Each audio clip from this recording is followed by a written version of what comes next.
Alors, Aceta RTI Money est aussi dédié à l'inclusion financière et vous avez décidé de nous en parler ce soir. Tout à fait, Justine. C'est une initiative de Sabrina Fozzo à la tête d'une agence de marketing financier. Elle cible principalement les femmes qui, selon le dernier rapport de l'Agence pour la promotion de l'inclusion financière, ont un taux d'inclusion de 37% contre 64% pour les hommes. Elles évoluent souvent dans l'informel et n'ont pas toujours accès aux services financiers classiques. Il s'agit de formation, de partage d'expérience ou encore d'initiation à l'utilisation de produits financiers comme l'épargne ou encore l'acquisition d'un prêt. Alors, comment sont conçus ces programmes de formation? Comment sont sélectionnés les participantes? Quel impact sur les bénéficiaires et comment sont financés ces différents programmes de formation? On regarde. Pagne, sac, une multitude d'articles vendus dans ce magasin tenu par Viviane Croix. Ce matin, elle est plongée dans l'inventaire, une tâche essentielle qui lui permet de savoir quels produits sont disponibles et lesquels nécessitent un réapprovisionnement. Ça là, ça reste combien? Ça reste 3 pailles. Dans 3 pailles, il faut mettre 5. Et ça, il faut mettre tous 5. Ce magasin, elle a ouvert en 2014. Cette année, elle a réussi à en ouvrir un deuxième.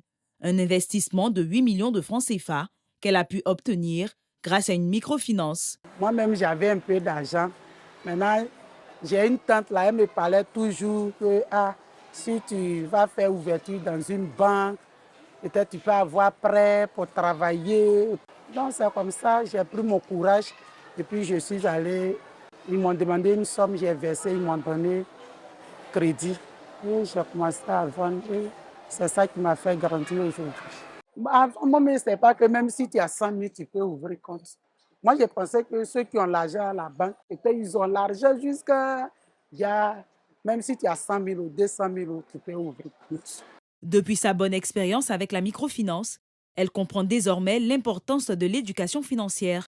C'est pourquoi elle participe activement aux ateliers organisés par des institutions financières.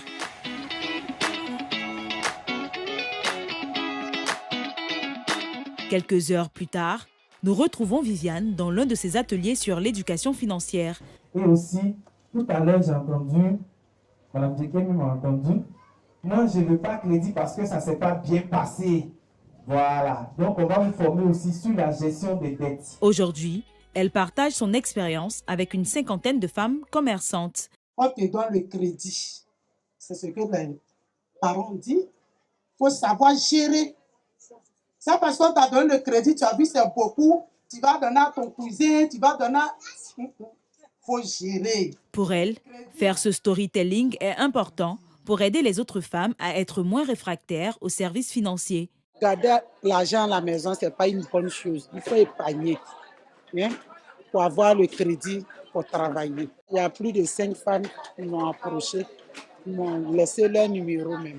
Elles m'ont dit comment j'ai fait le premier pas pour avoir le crédit. Et comment j'ai géré. Et puis aujourd'hui, je suis venue témoigner. Je les ai expliqué. L'initiatrice de cet atelier, c'est elle, Sabrina Fozzo. Elle dirige une agence spécialisée en marketing des services financiers. Et on a pris sur nous de sillonner les marchés et d'aller vers nos mamans, vers nos sœurs, pour comprendre leur quotidien, comprendre leurs challenges. En plus de ces ateliers, elle a mis en place une académie pour répondre au manque d'éducation financière des femmes du secteur informel. Son but, accompagner ces femmes vers une réelle et efficace inclusion financière. Lors de nos activités, on a fait des études de marché auprès de ces femmes-là que vous voyez. Et parmi elles, près de 90% d'entre elles ne sont même pas bancarisées. Et pourtant, elles sont des femmes actives. Elles ont des revenus quotidiens ou mensuels. Elles ont des business qu'elles gèrent. Mais elles n'ont même pas cette notion d'utiliser les services financiers. Lors de cette académie, elles vont suivre des cours pendant 2 mois où elles seront formées sur les concepts de base de la finance pour qu'elles comprennent au moins qu'est-ce que c'est qu'un prêt, une épargne, un budget, qu'elles aient vraiment les notions pour mieux gérer aussi leurs activités. Donc, en parallèle de la formation, ces 100 femmes vont ouvrir leur compte dans la microfinance. Ils ont des crédits qui vont leur être alloués pour qu'elles puissent développer leur business. Selon les dernières données de la BCEAO, le taux global d'utilisation des services financiers de la Côte d'Ivoire s'élève à 83,6%.